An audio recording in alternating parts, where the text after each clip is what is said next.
Bowl champs. We got rings that go bling, go blam. Watching your team is like watching the blue book. We about to take you back to the future. Number 21, Zeke the freak. And number 50, the general lead. Cowboys no need to flex. Like there's Brian, I'm throwing up the X. If you a true Dallas fan, don't forget. Jason and Witten and a trip bet. This is one team that can't get cloned. This is Jerry's world, y'all know Jerry Jones.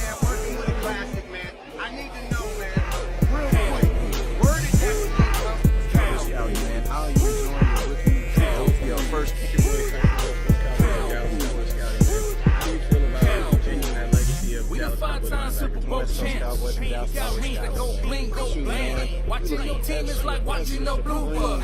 We about to take you back to the future. Number 21, Zeke the freak. And number 50, the general lead. Cowboys no need to flex. Like there's Brian.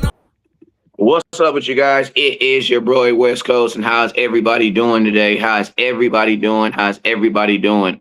We are currently live in the building, man. So if you haven't already, please do your boy a favor and hit that share button, man. Share it aggressively. As you guys share it, I will be saying your name on the screen to make sure we show everybody some love, man. But I appreciate you. It is your boy West Coast. This is our installment. This is my installment of Can't Sleep Cowboys. I know out there in Dallas it's about 9:30. Out here in Southern California, we're sitting at about 7:30 in the afternoon, in the evening right now. So I'm pretty sure this is probably one of the later shows that's on today. You didn't heard it every which way that you can hear it today, but now it's time to hear it the West Coast way, man. So let's get it, man. And as always, man, I always got some friends on the show. Why, man? Because I've been doing shows too long by myself that you always got to have friends, man. So I love having friends on here, man. I got my peoples. I got the fam bam. My boy Mike just dipped out, but I got my boy Ken. What's up with you, my boy Ken? How you doing today? Hold on, I think I'm going to add Mike back. There you go. I'm pretty good. Yeah. Yeah, we all good. Everybody here? Everybody sound good? Yes, sir. All right, before we start it up, man, and get it going, let's go ahead and hold up. Let me get a sound check on how everything sounds. If you sound good, and I'm talking if it sounds good and we look good, let me know in the comment box. You know what I'm saying? Hey, my boy Michael, appreciate you, my guy, for watching over on Facebook. Appreciate you, Michael. Appreciate you, sir. My boy Vaughn, what's up with you? Appreciate you on Facebook. Hit that share button. Hit that share button for me. Nathaniel, what's up with you, my guy? Appreciate you watching on Facebook over there. Appreciate you. If you guys have some people that are watching on your networks, you can also show. Looks like we got a couple people flowing in right now. So if you have not already, I need you to hit that share button so we can grow the show, grow the channel, and we can go from there, man. How's everybody doing today in Cowboys world? Pretty good, man. Doing good, man. Doing good. Just getting off work and thinking about everything that's been going on here lately on this free agency. We got the fans that are divided. Some fans think we haven't done very much, and some fans think we've done a lot and more than we mostly have. I remember one year we only signed a punter. That's all we did. So, I heard.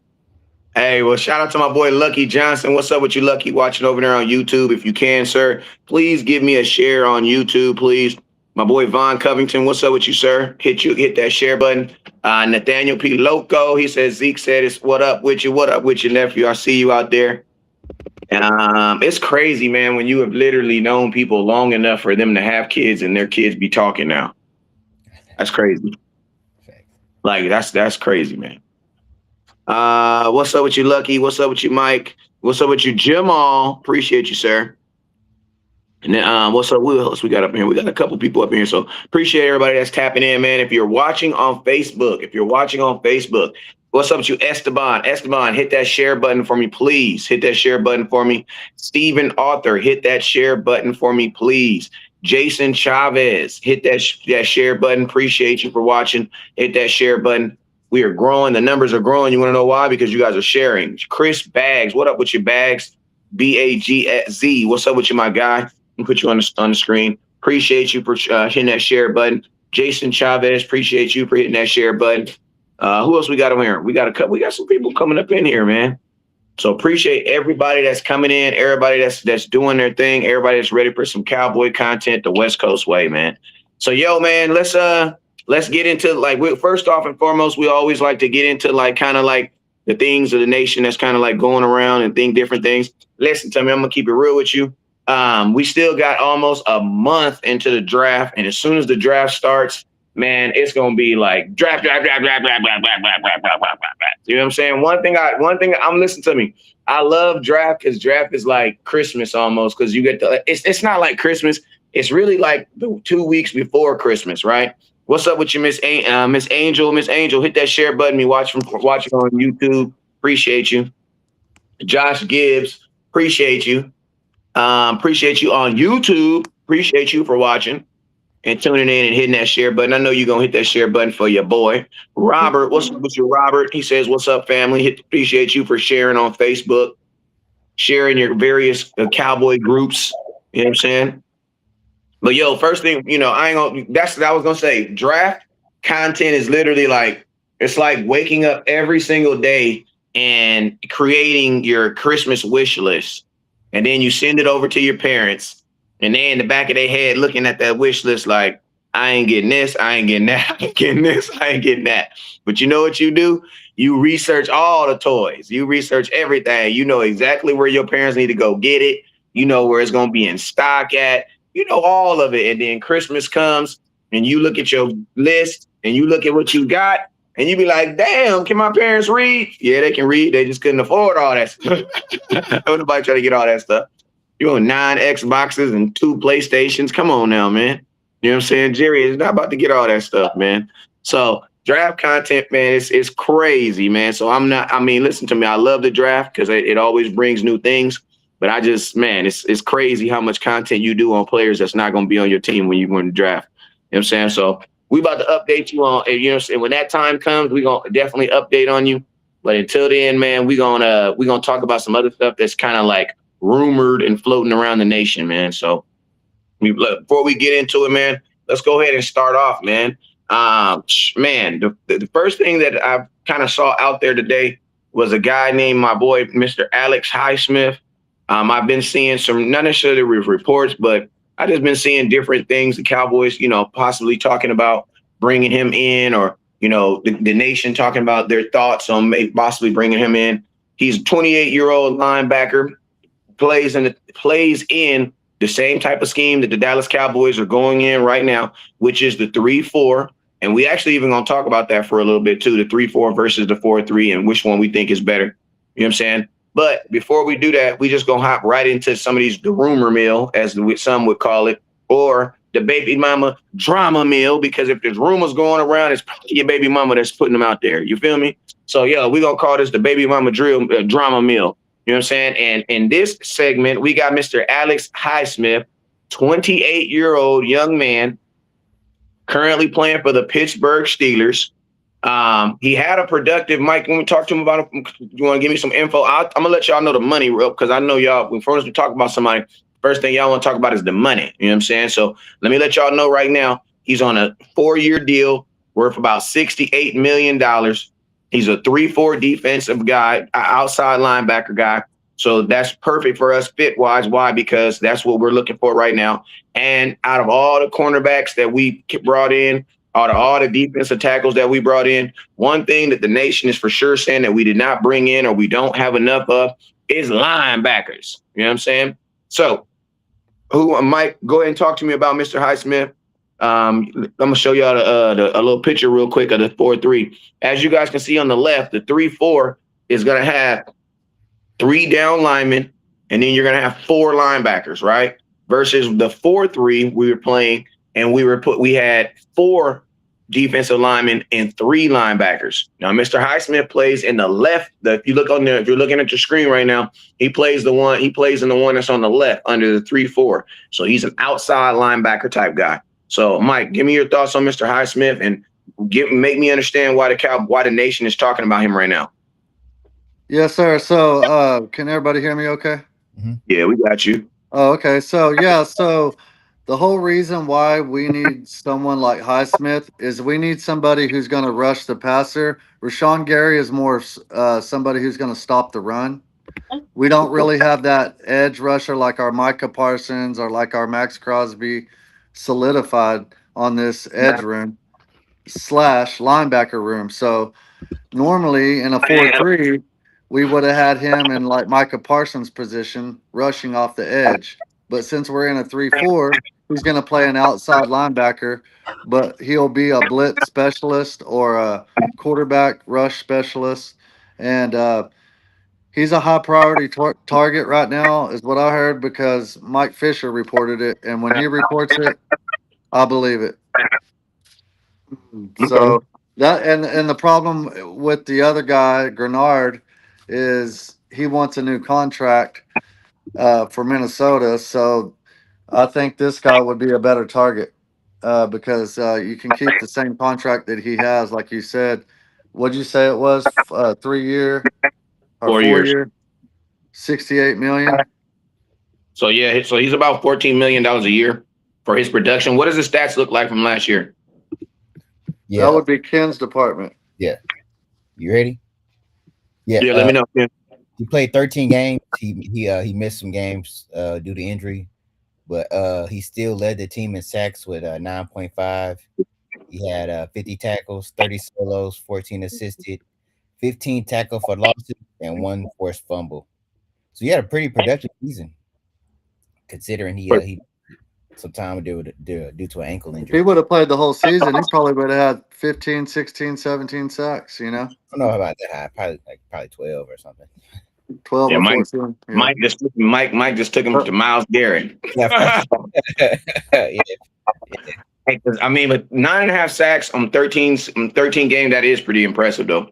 I mean, I don't think, if I'm mistaken, I don't think the Dallas Cow. I think our sack leader was who? Jadeveon Clowney. And that's all he played too, was about 13 games. Clowney?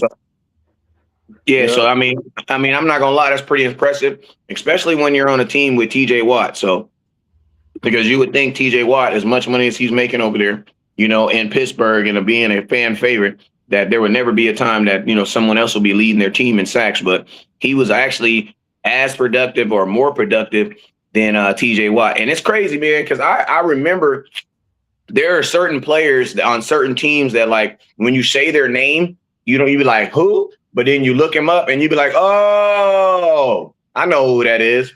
And he's one of those guys where I was like, when you said his name, I was like, who? But then as soon as I looked him up, I was like, hey, I know who this is. You know what I'm saying?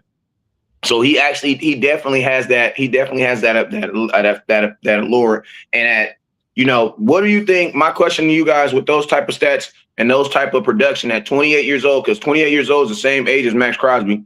What do you think the Cowboys would have to give? Because this is a guy that's on a contract. So what do you guys think what would it take to get a guy like this? The third rounder that we just got from San Francisco for Osa. Okay. Ken, what are your thoughts? What you giving up for him? Yeah, probably that third round pick. That's what they're saying right now. That's what Mike Fisher's saying. So go ahead, expound on that. For the Cowboys, we give up.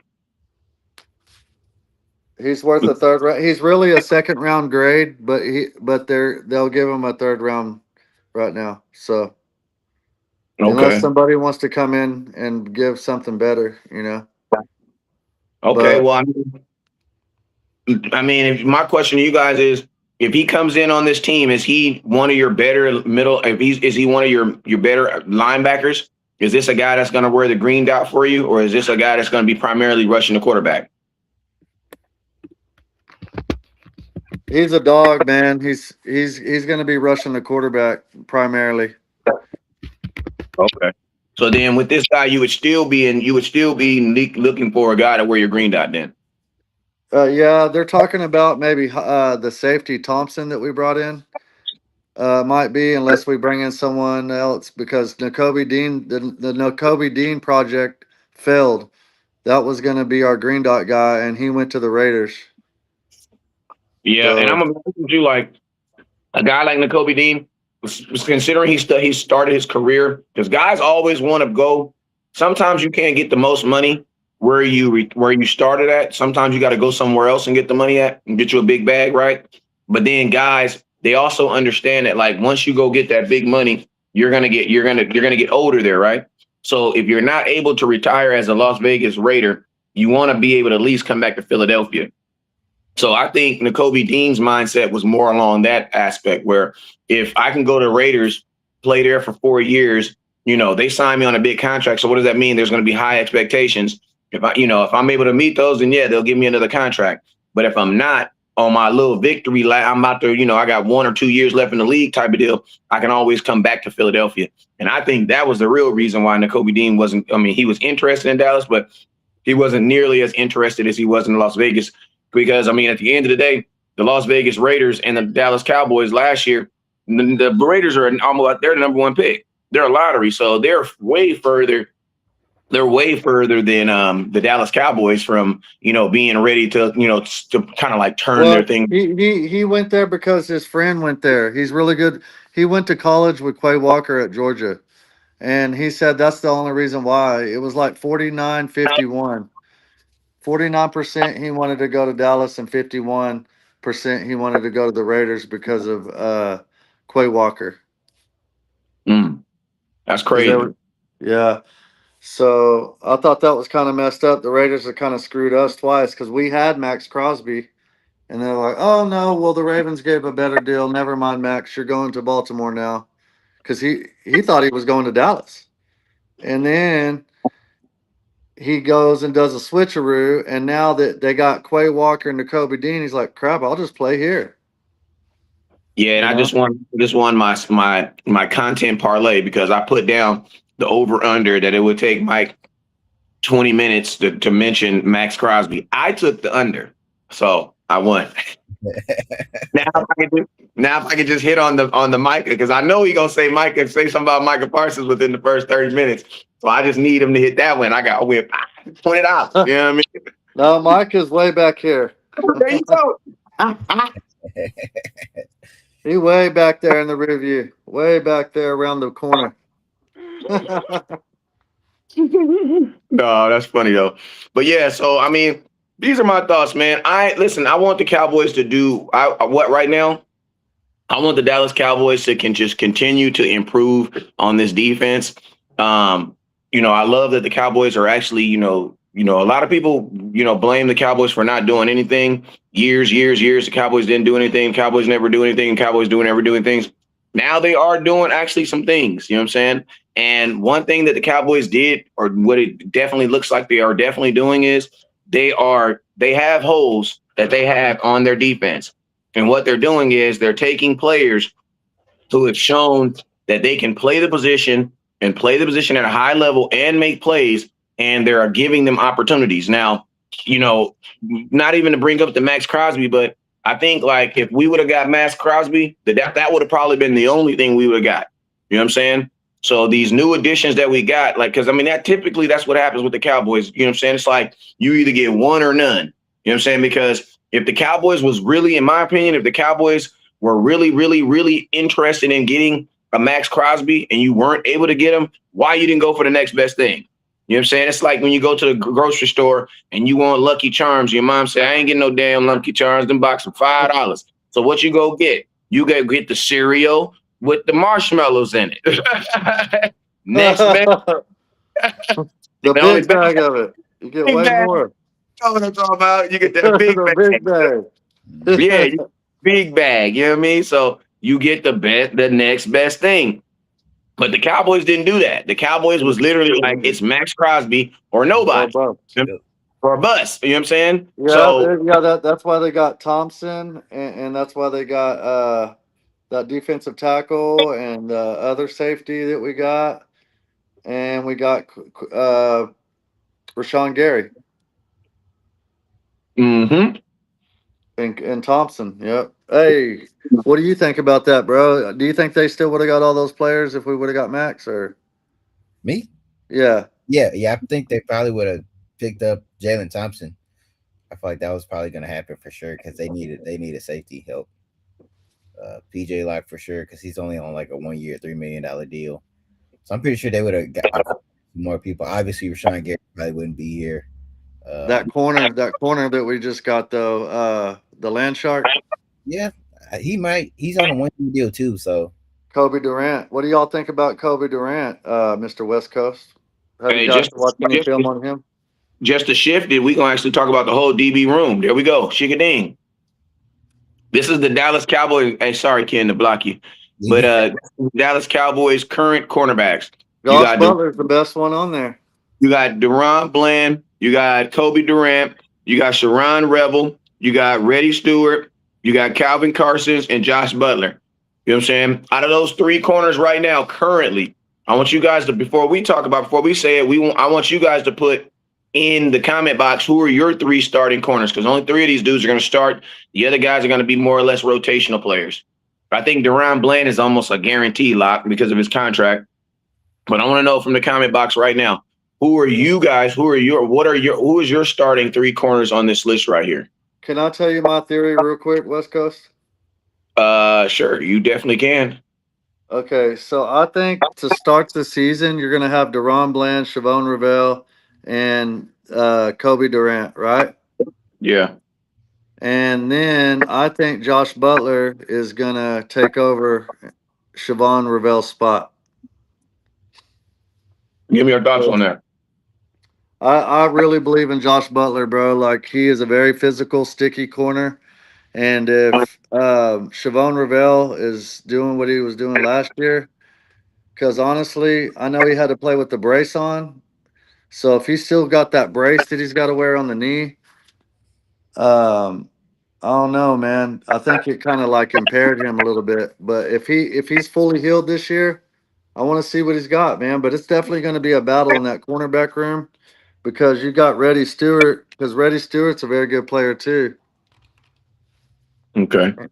And then you got Kalen Carson, who is very feisty. So yeah, that's a good cornerback room, man. You got a solid room.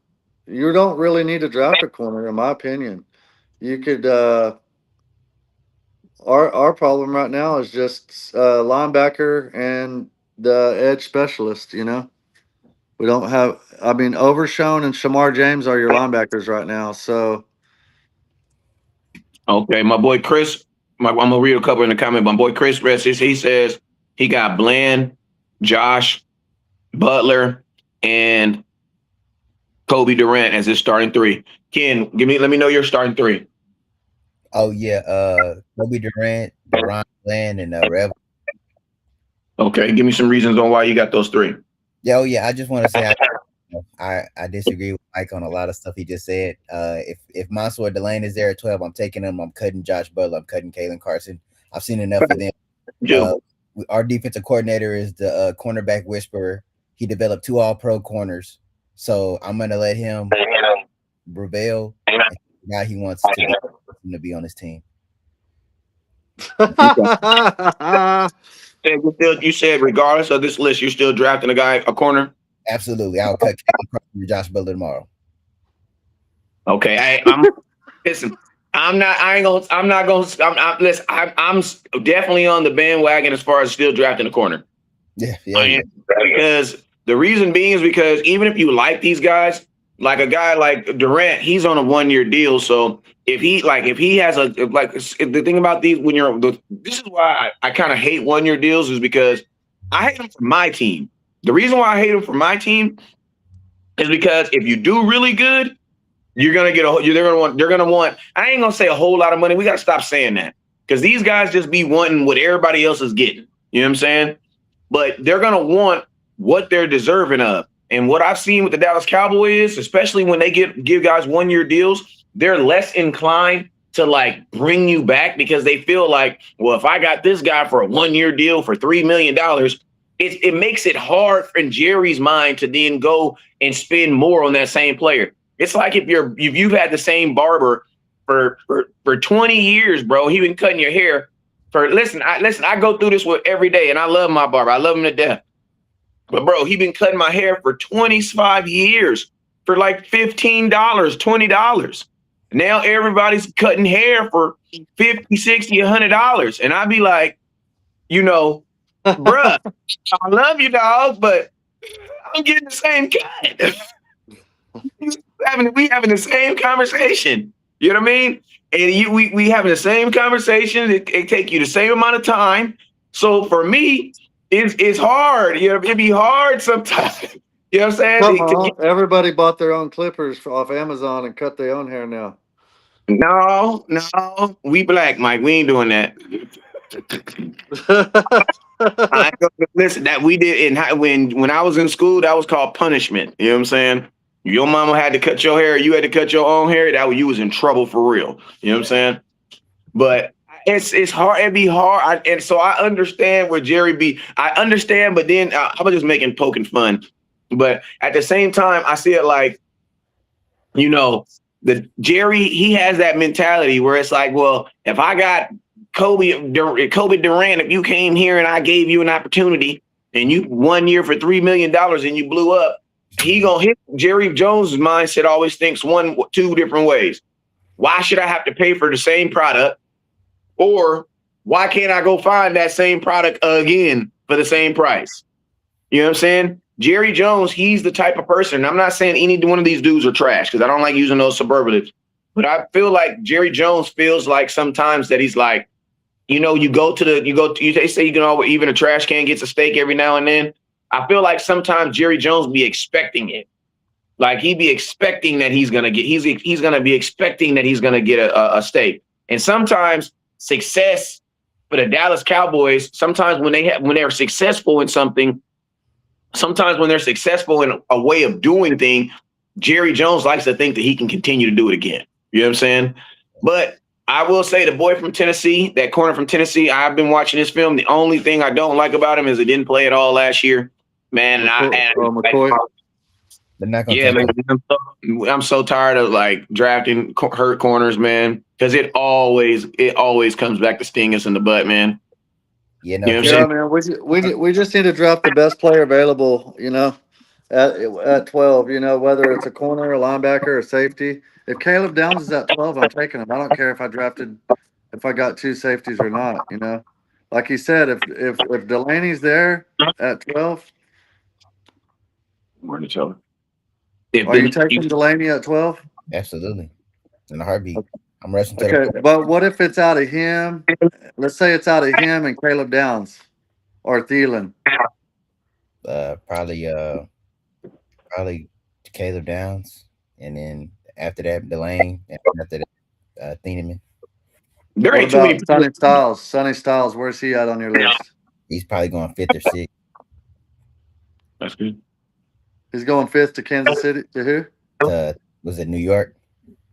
The Giants? Yeah.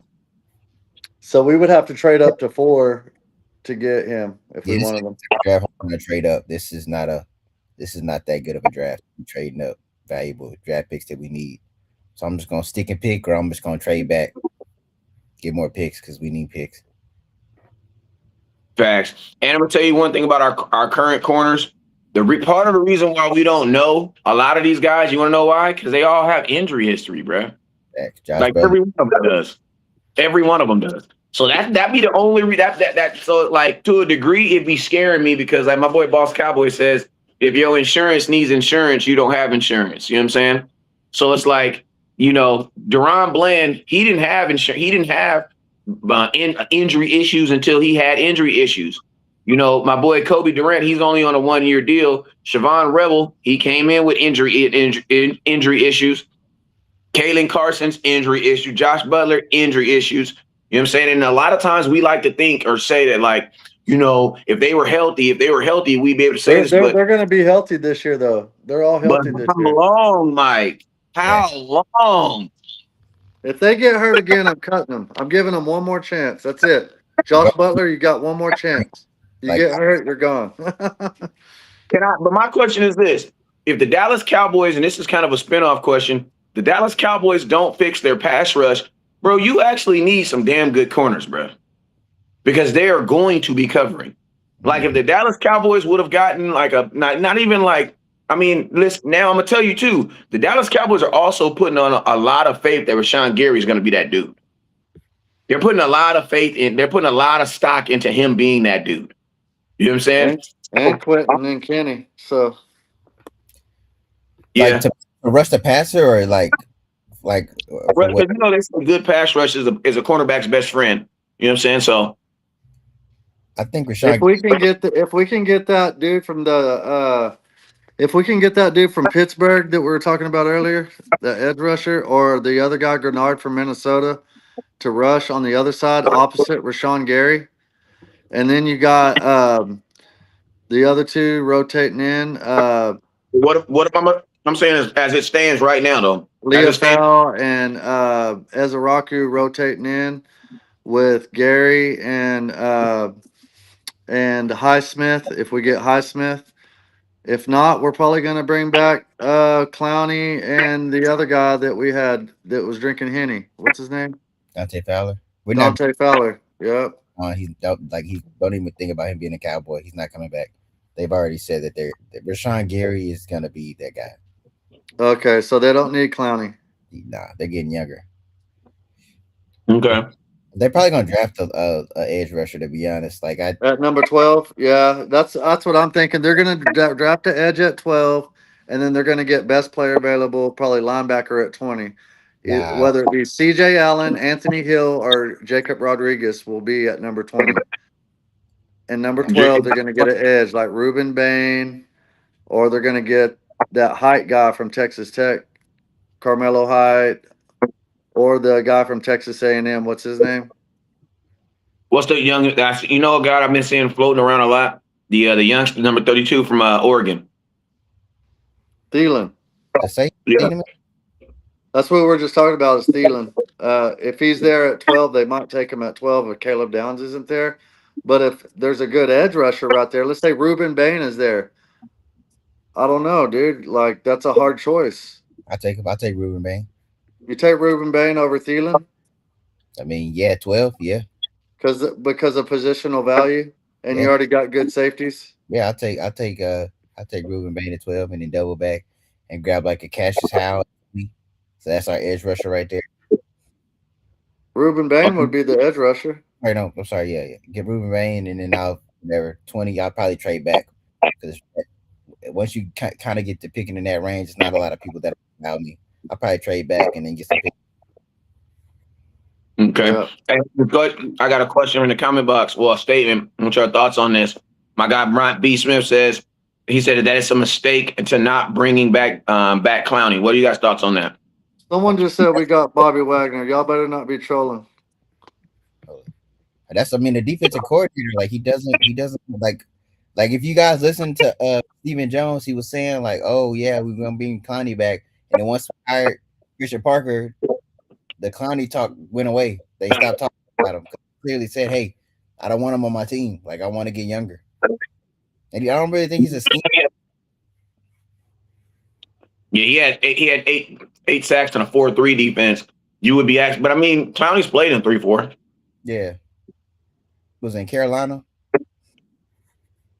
Somebody said that's cap. What am I eating? I eat strawberries and Nutella. If you're asking, trying to be healthy while getting something sweet at the same time, I guess. Yeah, bringing Clowney back. Why is he back? They would have brought him back already. I mean, this is the thing about Jadeveon Clowney is if there's no, I'm not saying there's no market for him, but this is about to be the second week. This is the second week of free agency, and he's still available. So you don't necessarily got to make him a priority. Like you could, if no one signed him, you can just continue to go along as you go along, and then as you need a guy, sign a guy. I think Jadeveon Clowney will probably be a guy that you might want to bring in after the draft if you're not going to get, because if you end up getting a Bain or one of these big names in the draft, Jadeveon Clowney is going to be sitting on the sideline. That's fact. Yeah, I see it. I just sent you a photo real quick. West Coast, did you get it? Yeah, I got it. Can you put that up there next? I think I got you.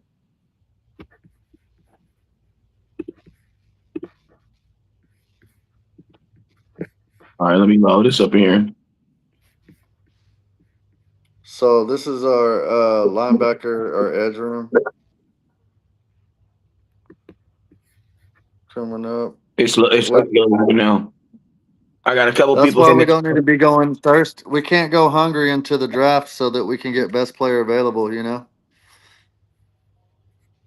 All right, so you got Morris Lewis-Fowl, Rashawn Gray, Donovan Azaraku, Titus Wheat, James Houston, and Sam Williams. I'm going to be honest with you. A lot of people don't like Sam Williams. Most people don't know James Houston. Titus Sweet, you don't know who him. So most of the people up here, honestly, only know the top three people. But I will tell you, Sam Williams, 1 year deal, I think it was like $3 million. I didn't mind the deal. People always talk about Sam. Let me tell you why people talk with so much disdain. Sam Williams is like that kid in your family that was supposed to go to the NBA and do all these great things. Oh damn! They both Like you had high hopes for, you had all these high hopes for him, but they just never matriculated. You know what I mean? But it's like if you didn't feel that he could have did it at some point, then guess what? You probably wouldn't be so upset with Sam Williams. You know what I'm saying? So, but I still feel that Sam Williams, a top 100 pick from the Cowboys. I definitely believe that Sam, on a 1 year deal for $3 million, I think he can give you something. And then Morris Leufau, he's a high electricity guy. I'm pretty sure he's not even pretty sure. I know for a fact he's a real light guy. He's a little undersized. So, the one thing I like about him is outside of Demarion Overshawn, they're damn near the same size.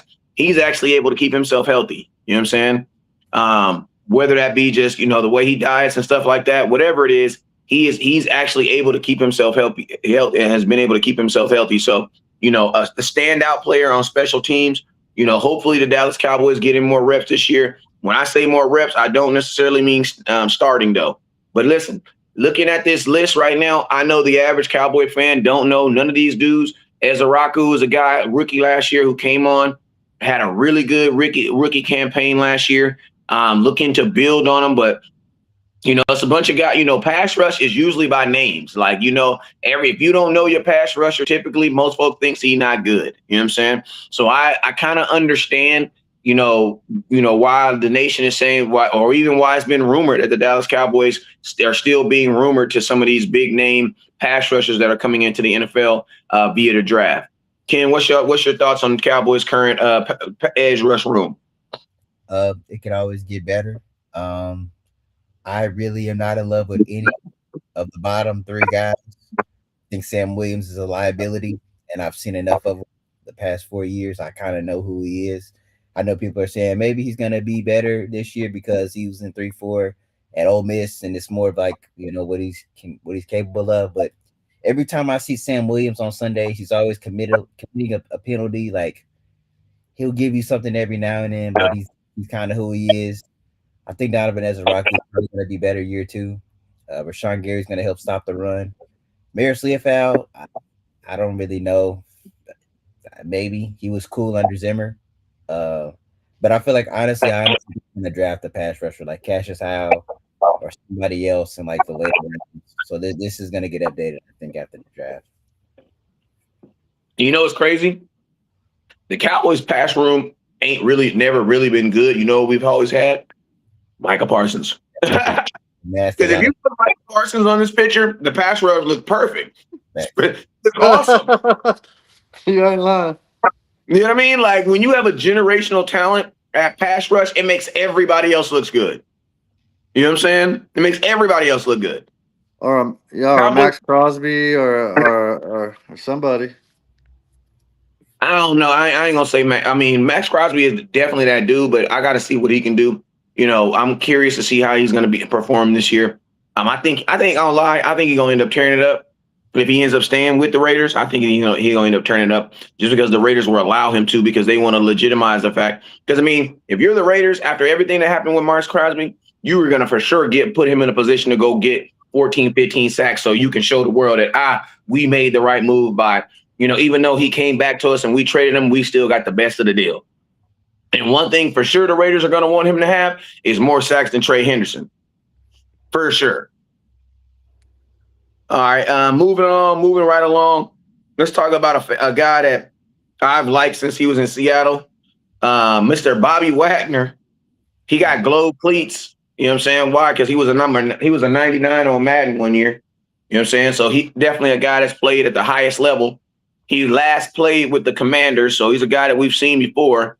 He's been a free agent multiple times, and multiple times the Cowboys did not express interest in him. But now at 35, Mike wants to convince me that possibly possibly the Cowboys might be interested in a free agent, Bobby Wagner. And this is a dude, if he's on your team, for sure, he's going to be wearing your green dot.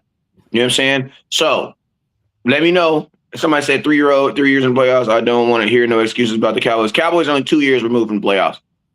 But yeah, talk to me about Bobby Wagner.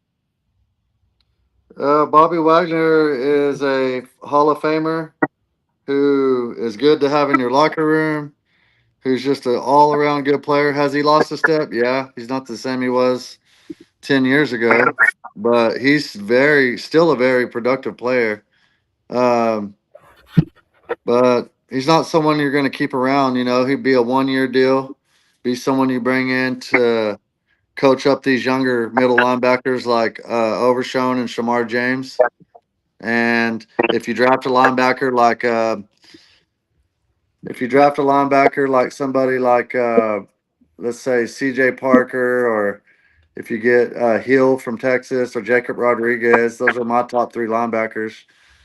So you can bring them in, and Bobby Wagner can teach them the game, And then next year, you don't need to bring Bobby Wagner back because he'll train those players up and teach them how to be a green dot player under their wing, This is a 2-year defense. This is a 2-year rebuild. This is not a 1-year rebuild.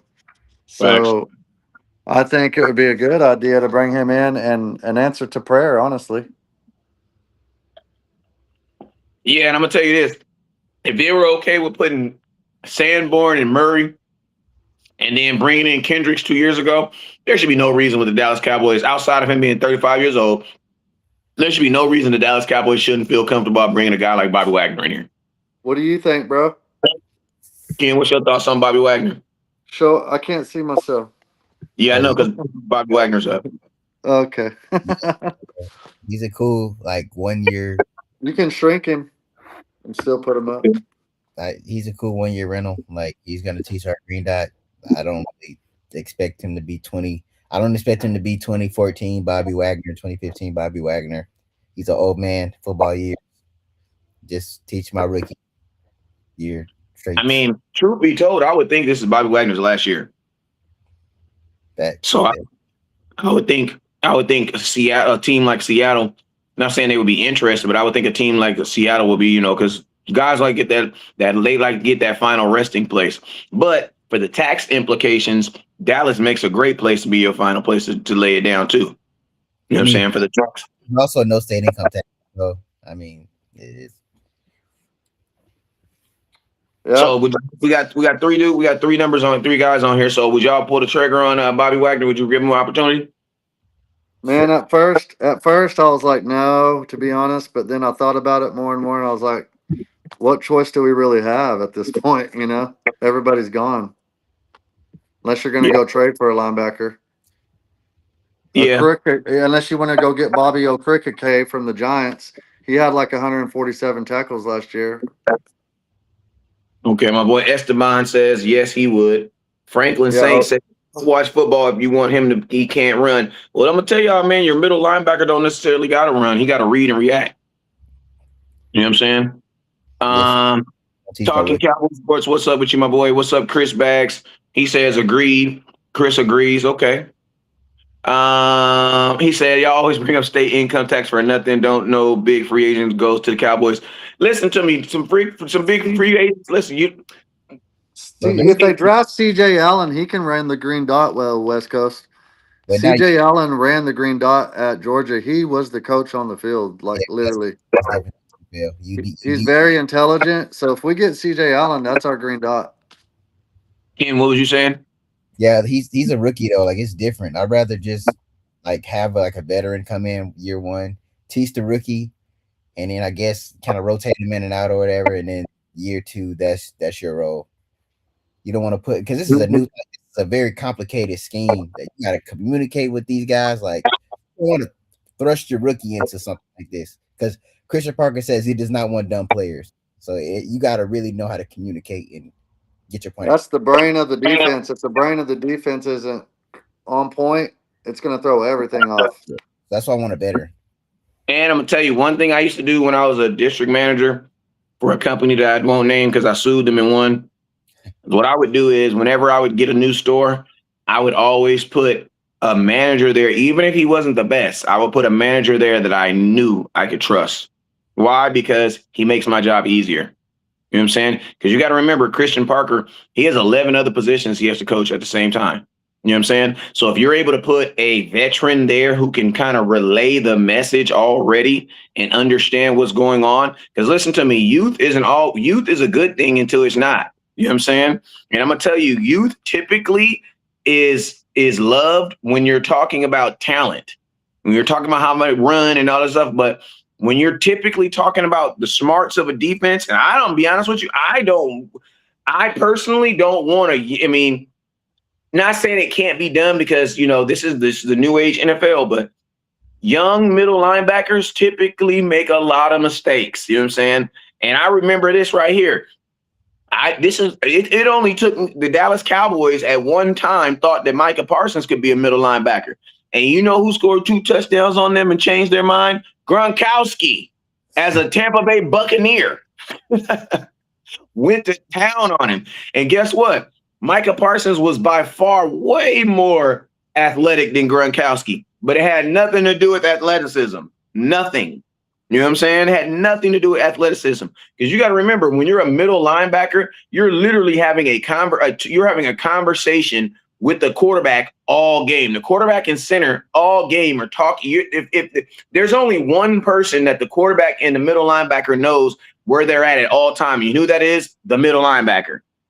The first thing that the center is going to do is identify the mic, because when you identify the mic, that lets you know not necessarily what's going on with the defense, because you still don't know, but it gives you an understanding of what they're about to try to do to you by where he's at.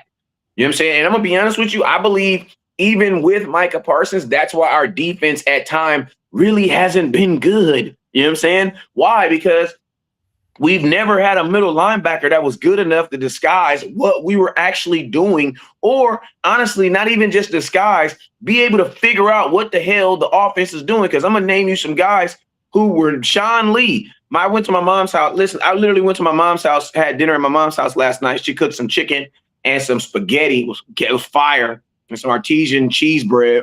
It was bomb. And I'm sitting up in my mom's house, and I'm looking at all her Cowboy memorabilia, and I see this autograph thing, picture thing that I got for her of Sean Lee. And I'm just sitting there just looking like, man, how nice it would be to have Sean Lee right now, bro.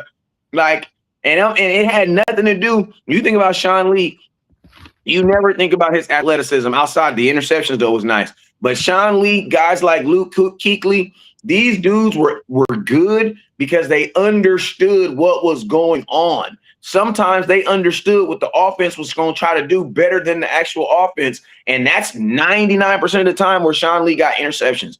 Why did Sean Lee get interceptions? Because he was really good at getting in throwing lanes. That means he kind of knew what they were doing. You know what I'm saying? He wasn't out there sticking corner. I mean, Sean Lee went out there covering tight ends. No, he was not out there covering tight ends. But he understood that, hey, they're about to do a mesh route. Why? Because I seen this on film. So you know what he would do? Step right in the lane and catch the interception. That's why most of the time when Sean Lee got an interception, he took it straight to the house. Why? Because he already knew what was going on. What's up with you, JB boy? He already understood what was going on. So I know everybody wants to get younger. Everybody wants to get younger, but I'm going to tell y'all this right now. Youth at the middle linebacker position typically tells me your defense isn't good. I'm just being honest with you. Like it typically means your defense isn't good. And a guy like Jason Sehorn. Yeah, I like the JC Sehorn. It's Josh said Eric Kendricks is available. I don't see the Cowboys bringing him back twice. Because they could have had him last year. You know what I'm saying? I didn't. Hey, he balled out with San Francisco last year in that Eagle game. Yeah, he was a replacement in the playoffs. He came in and played a good game. He looked good to me. He don't look like he missed a beat.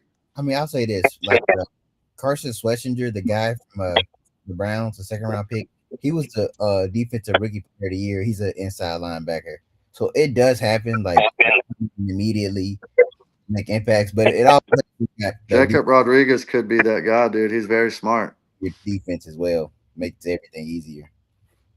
Facts. Yeah. Facts. I mean, and I'm gonna tell you, we talked about the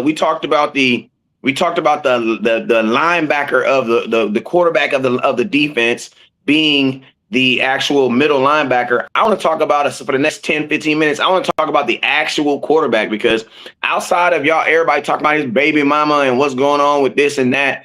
I don't hear nobody talking nothing about my boy Dak Let It Rain Prescott and the ridiculous season that he had last year. Dak Prescott, man, do you guys know statistically technically he had the best season of his career last year.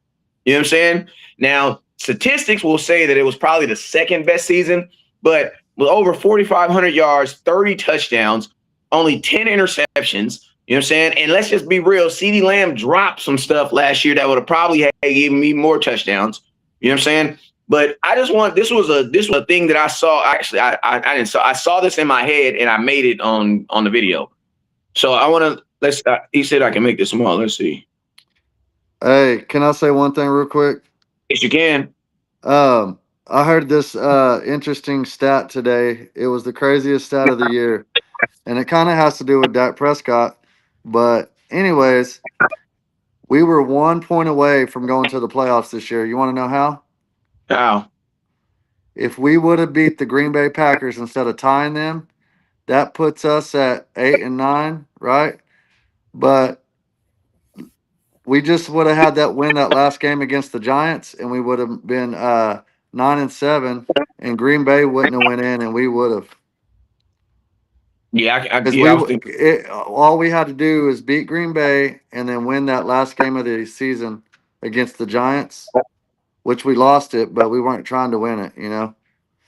But if we would have known we only needed to win one more game, then we would have went to the playoffs this last year. So And got blown out. I mean, for how bad that defense is, that's pretty dang good, bro. And so this year with the new defense, San Francisco. huh? We would have went on the road to play who? San Francisco? Because who the Green Bay ended up playing? Chicago. So we were 1 point away, bro, from being in the playoffs. It was a little. Somebody said that today. It was like a little thing. He said it was the way he said it sounded better than the way I said it, but he was just like, we were 1 point away. If we would have beat Green Bay, and then if we would have won one of those last games, we would have got it. Michael Parsons kept us out the playoffs because he's the one that basically caused that tie when he tripped Dak Prescott on the final play. Exactly. I mean, I For don't. $40 million, though. He paid $40 million. Michael Parsons caused us not to go to the playoffs. And their defense played. This team didn't deserve to go to the playoffs. That's an embarrassment. You gave up 511 points. You don't deserve to be anywhere near the playoffs. If you ask me. Well, you got to remember the Giants were 9-7 both years. They went to the playoffs and won the Super Bowl with Eli Manning. So one thing I know about football is when you get in the playoffs, your record 0-0. I mean, anything can happen. You know what I'm saying? What I want to know is how did our defense look so good against, I guess, the Eagles and I mean, they didn't look so good. But when we beat Kansas City and the Eagles, they played pretty decent, and against the Raiders. And then all of a sudden we go to Detroit and stink it up, Because it's called consistency, man. And I'm going to tell you, that's how you know you don't, like, this is the thing. When you don't have good players and you don't have good coaching, like, you're in for 17 games in a one game tournament, one game, you might be able to figure something out. But over a course of 17 games, you ain't gonna be able to figure that out. It's gonna show. You know what I'm saying? You might have one-offs here and there where you were able to, where a team plays down to you. Because I'm gonna tell you one thing about the NFL is you get a lot of teams that will literally play down to the level of the competition that they're playing against. And then because the Cowboys do that all the time. Because we'll literally go to like a team that's like 7-0 and dog walk them, beat them, blow them up. Oh, whoa, whoa. And then we'll come home and play the Giants and beat the Giants by 2. You know what I'm saying? Like we play down to our competition, and we do this or very lose often. to the Cardinals. Or lose to the Cardinals. You know what I'm saying? They have absolutely nothing to play for. Yeah. So I mean, I tell you, I think when you do things like that, that's not a coaching, that's culture, bro. That's the other C. You know what I'm saying? That's teams throughout the week not preparing the same way that you prepare, for this other team? You know what I'm saying? Why? Not saying that you believe that you're going to beat them already. It's just off the simple fact that you just aren't mentally preparing that the culture is not intense on this game like it is on other games. And I also believe that the Dallas Cowboys, because people be always saying like Dak don't win big games, bro. If you're a Dallas Cowboy, if you're a Dallas, or you play for the Dallas Cowboys, every game is big, bro, because every game is on prime time. Every game, like there's no games that's played at 1 o'clock at 12:46 in the afternoon that nobody's watching. At least not for the Dallas Cowboys. Like all our games are big games. You know what I'm saying? But yo, I wanted to kind of talk about this because I kind of saw this right here because we've been talking about the quarterback of the defense for a long. Let's actually talk about our actual quarterback for a couple minutes before we get up out of here. And this is something that I was just looking at, and then I made this, and I actually made a whole video about it too. If you look at Dak Prescott versus Sam Darnold and Drake May, who were the Super Bowl, the two quarterbacks that represented their teams in the Super Bowl, if you look at it, Dak Prescott had either better stats or just as good stats as both these guys. You know what I'm saying? So the question I want to know is, or the question I want to ask to the nation is, do you think Dak is good enough? We'll start with you, Ken. What's your thoughts, man? Absolutely. I think Cowboy fans are spoiled. They've been spoiled by consistent quarterback play for almost 2 decades, and they just, I don't know. They feel like the grass is green on the other side, but they don't realize that Dak Prescott is probably our best chance to win the Super Bowl. It is like he's a good quarterback. There are at least a dozen teams that will probably want a Dak Prescott on their team right now. The guy can't get it done. I think he's good. I think with the under the right circumstances, we can win a Super Bowl with him as our quarterback.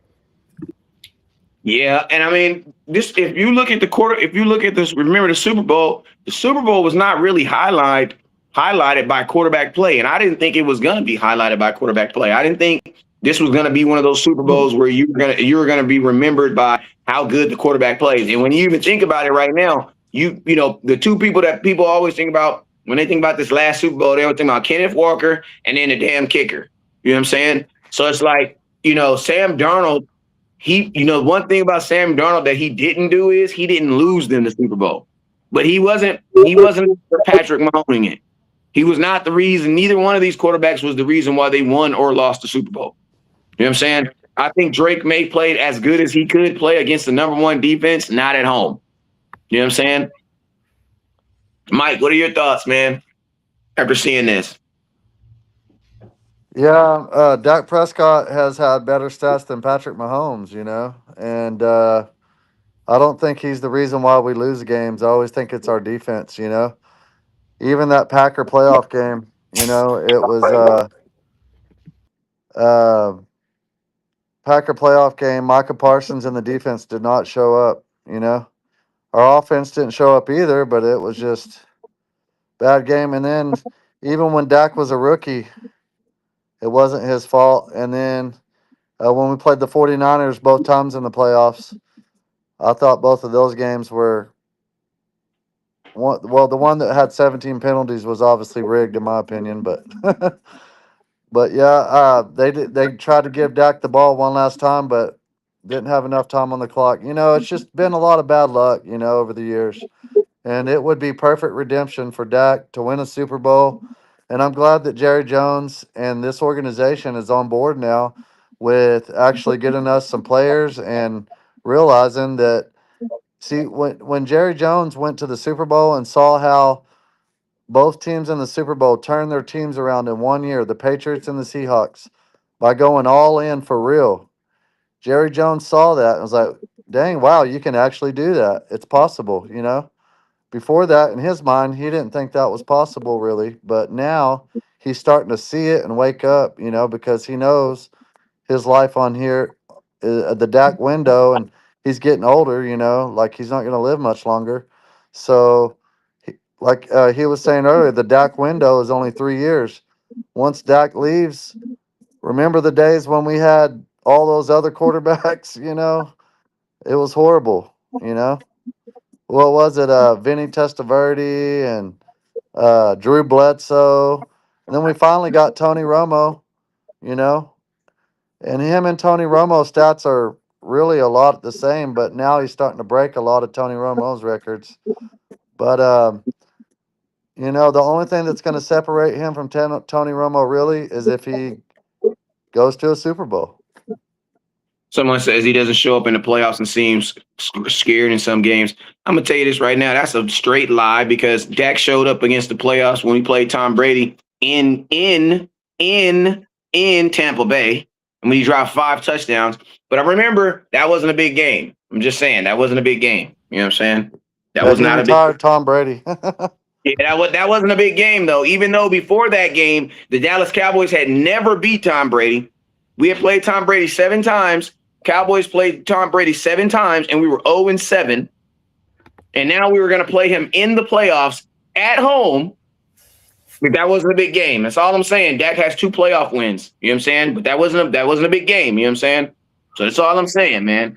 You know, the other times that he also lost to a bunch of teams that had the number 1 defense. You know what I'm saying? Which is typically hard to beat at their house or your house, regardless. You know what I'm saying? So that's all I got to say. I mean, listen to me. It doesn't matter if you're 8-9 in the regular season. It don't matter. You're still a playoff team. The Giants were 9-7 when they went to the playoffs and won the Super Bowl.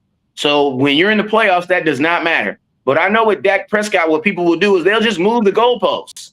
You know what I'm saying? They'll just continue to move the goalposts. Because I'm going to tell you this right now. Had the Dallas Cowboys would have lost to Tom Brady, you guys wouldn't even be talking about they were 8-9. They wouldn't have been talking about none of that. You would not have been talking about that. You would have been talking about the Cowboys lost to a playoff team. That's all you would have talked about. So you cannot have both of them.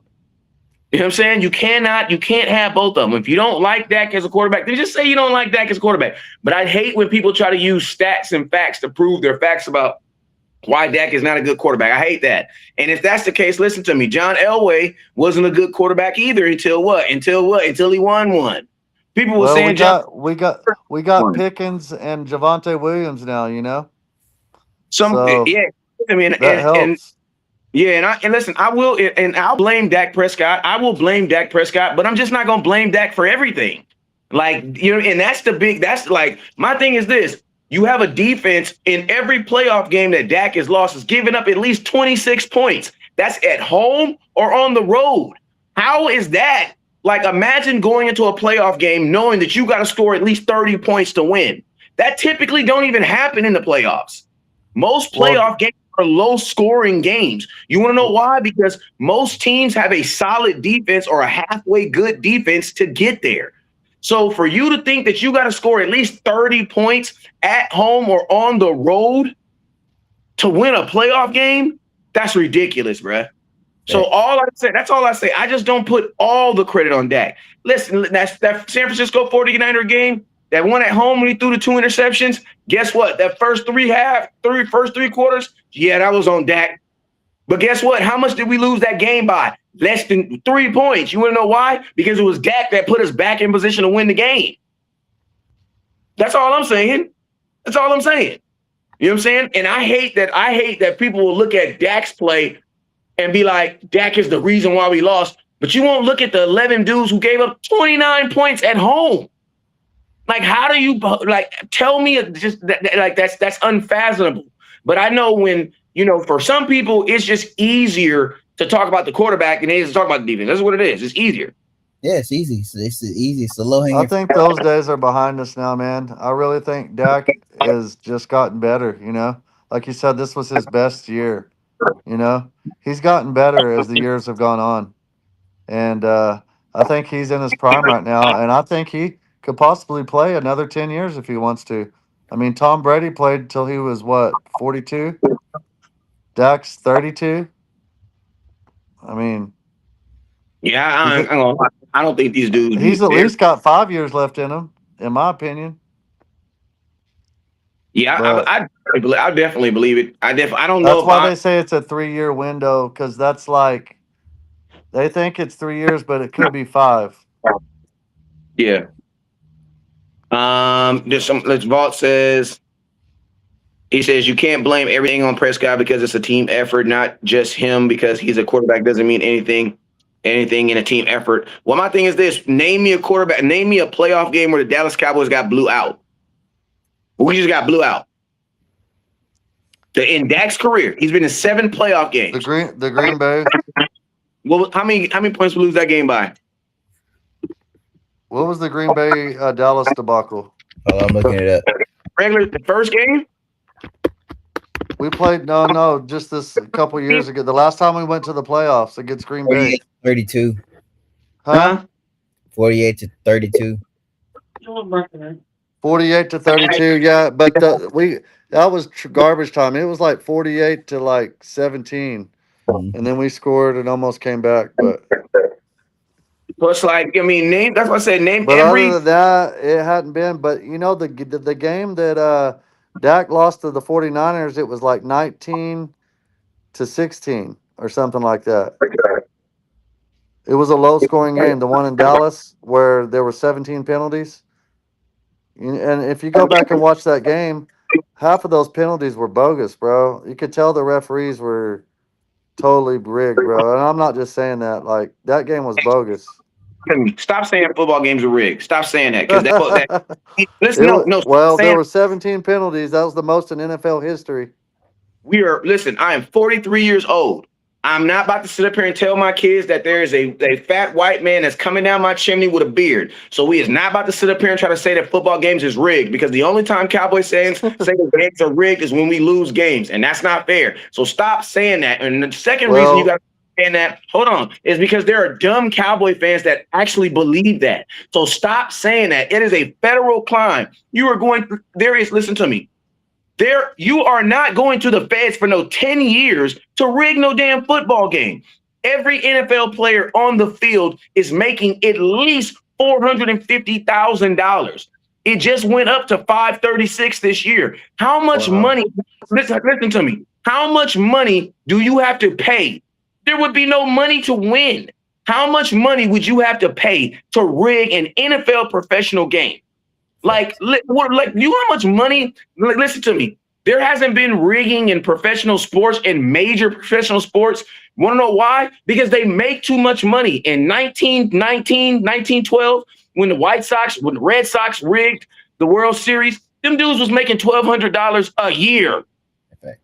Hey, but what about the catch that he made for the Buffalo Bill? What's his name? Brandon Cooks. That was a catch, bro, and we all know it. And even the Des Bryant catch was a catch. You know what? The Des Bryant catch wasn't rigged? No, it wasn't rigged. I'm gonna tell you what it was. Somebody made a bad decision. Just like every one of us has bought a car, thought the car was good, and drove off, and your check engine light comes on 15 minutes later. Yeah, it looked good on. Like, we got, as Cowboy fans, we got to stop with the woe is me, everybody is against us. Stop it. Because it's just not realistic. Like, and I'm going to tell you this right now. If the NFL was rigged, it would always be rigged in our favor. You want to know why? Because we outsell everybody. Yeah, exactly. If the NFL was rigged, if the NFL was rigged, it would be the Cowboys versus the Steelers every single year. Well, there is this conspiracy going around ever since Jerry Jones sued the NFL for Zeke. But listen, I'm gonna tell you this: when the ball is kicked, when the ball is kicked off, the only people that have effect on the game is the people with the helmets on. That's it. If you don't commit a penalty, you don't even know the referees are on the field. But I'm gonna tell you this right here. Every game, every playoff game that we had high penalties in, we were also number 1 or 2 in the whole entire league in penalties for that whole season. So my question is this: how you gonna be one of the worst teams in penalties all season and then go to the playoffs and not commit a penalty? That don't even make no sense, bro. You're the same exact team. Shout out to my boy with the $5 super chat. He says NBA players do have an open Fed case right now. I would not put it past the NFL. The NBA ain't the NFL. You know what I'm saying? But I'm gonna tell you this right here, man. There's no one is like, and that's called point shaving. You know what I'm saying? And even then, in the NBA, possibly you can miss a shot. But even then, bro, like they're not in the NFL. Yeah, it's way too hard.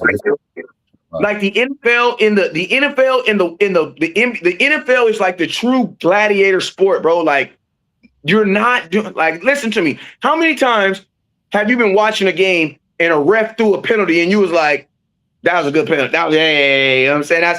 That's like we as Cowboy fans got to understand that some of this stuff just be good calls, man. Like you can't be no freaking, it's like you're late every time. And listen to me, every time you wear your blue shirt with the stars on it, you come home drunk. 15 days in a row, you go outside, you come home with your Cowboy shirt on, you're drunk. On the 18th day, you come in the house, you know what I'm assuming? You drunk. You wanna know why? Because you do it all the time. So guess what? When you commit so many penalties during the NBA, during the NFL season, you put referees in. Mike, your camera's all over the place, man.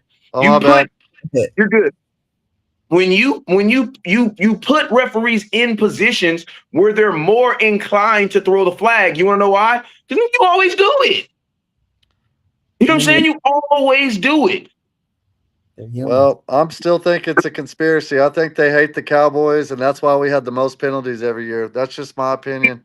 I may be wrong, but that's my team, and that's my excuse. This team is. Let me tell you how you can prove that you Even don't really. with Micah Parsons, they would never call holding on Micah Parsons, and that's one reason why we got rid of him, because they would hold Micah Parsons on every play and never call it. And guess what? He's having the same problem in Green Bay. He should have had like 30 sacks that year. And guess what? He had the same problems in Green Bay. But I'm gonna tell you this. I'm gonna tell you why I know you don't really believe that, because you bet on football.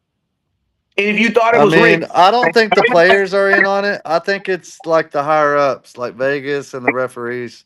But that's just my opinion, man. If the players aren't in on it, then it's not possible then, because referees don't have that effect on the game unless you give it to them. The referees only have the power if you give it to them. That's it. Well, it was just like the hack-a-shack. Remember, everybody would hack Shaq, and the referees wouldn't call it, And then when they did, he would miss free throws. but it guess was like what? cheating. But the reason why the hack-a-shack happened is because the NBA never had a 7'4" dude that moved like Shaq too. So the NFL had to NBA had to adapt. And no one ever had a Micah Parsons either. They have, bro. Micah Parsons 50 times over, bro. You think so? Micah Parsons is, listen to me. Micah Parsons still got to show me that he's really even. We be talking about Micah Parsons like he's freaking Myles Garrett. Like, calm down, bro. Like, Micah Parsons is not Myles Garrett. Like, he's not. Like, he's the thing about Micah Parsons is if Myles Garrett was doing what he did for Cleveland on the Dallas Cowboys, more people would have more respect for him. The problem with Myles Garrett is he gets 3-4 sacks on a team in a game that nobody watches. Micah Parsons ain't never had nothing close to Myles Garrett. Well, they said there's a stat out there that he got a lot of his sacks during trash time. Well, listen to me, Mike. Listen to me. The Cleveland Browns was losing every game by like 12, 14 points. So ain't really no trash time. Like, there's no real trash time in the NFL because his team they had 4 different quarterbacks. So it's like you can't blame a dude for getting a sack. Micah Parsons never had a sack in a playoff game except for one, and it was at the very end with the last minute left on Tom Brady, I think it was. Wasn't it? Well, I'm gonna listen to me. I'll tell you a stat that puts somebody off too. Go look at DeMarcus Ware stats in the fourth quarter. That's all I'm gonna say. He got 100 of them. He's in the 100 sack club. But tell me a game where DeMarcus Ware took over that you just was, oh my God. No, I remember a game where the defense gave up 54 points against Tom, and Tony Romo had to score 55 to even try to win the game. And guess who was playing 94 for sure? That's all I'm saying. Yep. Was that against Denver? Huh? Was that game against Denver? I think I was at that game. I thought I was against one of the greatest quarterbacks that ever played the game, Mr. Manning. Peyton Manning. Yeah, 5 points. Yeah, I was at that game, and Romo threw a pick at the very end. Yep. Hey, Yeah, Franklin, man. I love when an Eagles fan tells Cowboy fans they're delusional while he's watching a Cowboys podcast. He been tuning in all day, all night. That's good, bro. That's all I gotta say, man. Hey, Hey, man. what's your prediction though? Do you think we're gonna sign somebody? Yeah, they have Because I'm to. about to have to get off here. But do y'all think we're gonna sign somebody? What do you think, Yeah, Ken? depth. Don't have that. We don't have enough depth. Bobby Wagner or Crick? Okay. Let me say this last thing. Dak gets yards during trash time. No, it's not because look at the win. There is no trash time in the NFL. There's no trash time, and I'm gonna tell you this right here. Dak doesn't even play during the trash time. There, like last 2 years, 3 years ago when he had that huge season. You know, there was like 8 games where Dak didn't even play in the fourth quarter. That's like we need to kill this whole trash time because good quarterbacks don't even play in the trash time. They pull their starting quarterbacks, just like every other team does. So there isn't really no trash time in the NFL. And typically, if it's trash time on your end, that means you're losing. You're not even in the game. So like that's why I be saying people just be saying stuff just to be saying stuff, man. Dak is not playing in no game where we're down 20 points, 15 points, and he's not in the game. So I like that. That makes no sense. But go ahead. You said about do I think we're picking up anybody else? Yeah, you think we're gonna pick up anybody else before the draft? I mean, if we don't pick up nobody this week, no. They got to. They don't got enough depth. We're just gonna draft a linebacker and an edge in the draft, and that's it. No, they got to sign somebody, trade for somebody. I mean, I say bring in Bobby Wagner and Hightower. I think it's a two-part question because you can ask, do I think they're going to? And then you can ask me, should they? Should they? Should they? Yes. They need to bring in a middle linebacker. They need to bring in probably 2 linebackers just in case you don't get what you want in the draft. You know what I'm saying? But do I think they will? If the Cowboys don't bring in anybody this week, I think they basically going into draft mode. Keep it real. Yeah, they're gonna go to draft mode, and then after the draft, if there's some free agent that breaks free, or somebody gets cut, who knows? They could bring in Clowney or bring in freaking Eric Kendricks or somebody for all we know. But hey, man, Oh, we're here for an hour and 20 minutes, man. This was actually pretty dope, man. We got to make sure we do it again. She says, I think y'all up 30, so he in the game. Wasn't 8 games. He sat. The only reason. Hey, Franklin, I'm not arguing with nobody that don't know what the hell they're talking about because 2 years ago when Dak had that season, he did see there was 8 games where he did not play in the fourth quarter. I'm a Cowboy fan. Remember, I'm not talking about the Eagles. I'm talking about my team. So yes, factually, I'm correct. You know what I'm saying? you're Just cooking, like baby. being down by 21 points. But I didn't want to show you no love, but you was wrong about that too. But hey, I'm only right because I'm a Cowboy fan and this is my team. You know what I'm saying? I'm not on your podcast telling you you're wrong about something about your team. You know what I mean? It's like if you come in my house and you try to tell me what's in my refrigerator. You know what I mean? Like I go in there every day. That's what I'm saying. Like I'm not gonna go in your house and tell you. You know what I'm saying? I mean, I'm not gonna go in your house and tell you where your stuff is in your house. You know what I'm saying? Like we kind of got to know this. You know what I'm saying? But yeah, but appreciate you for the interactions, man. I love it when Eagles fans come on Cowboys content, man. Appreciate you. But yo, man, I'm West Coast Cowboy, man. This is Ken and this is Mike on the mic, man. I appreciate everybody for tapping in. Hey, man, Mike and Ken, let them know where they can find you at before they get up out of here. Yo, yeah, you can find us at the West Texas Dallas Cowboys Report, bringing you the latest and greatest in West Texas, Lubbock, Amarillo area. We will actually be at Tech on March 26th when Shoddy comes here for the pro day. He's going to be here watching Jacob Rodriguez and Camarlo High and all the great Texas Tech players. All the what's the other edge rusher that they got that they're going to be looking at? Ken, I'm tired. Yeah. Not Hype, but the other one, David Bailey. Yeah, David Bailey and Jacob Rodriguez, man. Shout out to Texas Tech. Shout out to Lubbock, West Texas. Y'all subscribe, and I appreciate you, West Coast, man, for bringing us on, bro. It's always an honor to be on your podcast, man, and it's always a lot of fun. Yeah. Hey, if you say if the 2026 season hasn't started, that means that's this year. That means 2 years ago, that would be 2023. That's the third thing you're wrong on, Franklin Saint. And you know what I don't do anymore? I don't go do research for people that's for stuff that I already know is true. You want to know why? Because when I show it to you, it doesn't. All you do is say nothing. But if you go actually look at this, I'm serious, bro. That's why I don't do that no more. I don't get caught up in going and go like find stats for people, because when you go find it and you do all the work, you know what happens, and you show it to them, I'm not even going to get the reaction that I want. The reaction I would want is for you to go live and say, West Coast was right. I apologize. I will never go on there and will never do that again. But I don't get that reaction, bro. You know what I get? Blocked. Or you just don't come on my show. But you know what happens when you go look it up yourself and you put in the work? You be thinking, oh, I'm so right. And then you realize, dang, I was wrong. You won't do it again. So I'm going to let you do that. You know what I'm saying? I'm going to let you go find it. You know what I'm saying? I don't got to find something that I already know is true. I know exactly what's in my refrigerator. I'm not going to post a picture and show it so you can feel better about yourself. And all you're going to do is block me. You ain't going to come on here and say my bad, I was wrong. You're not going to do that anyway. Because if you was going to do that, you would have did that before you said that. Feel me? Hey, Eagles are going to be last place this year in the division anyway. It's going to be Dallas, then the Giants, then Washington, then Philly, last place. I don't know if they're going to. I think, honestly, if I had to say right now, I don't think they'll be last place. I still think Giants are going to be last place. But I do have this strange feeling that Philly's going to be like third. You know what I'm saying? Because they've redone their base. They lost 4 key players on defense. There's only 11. You know what I'm saying? Scottaboo says different. Scottaboo says they're winning it.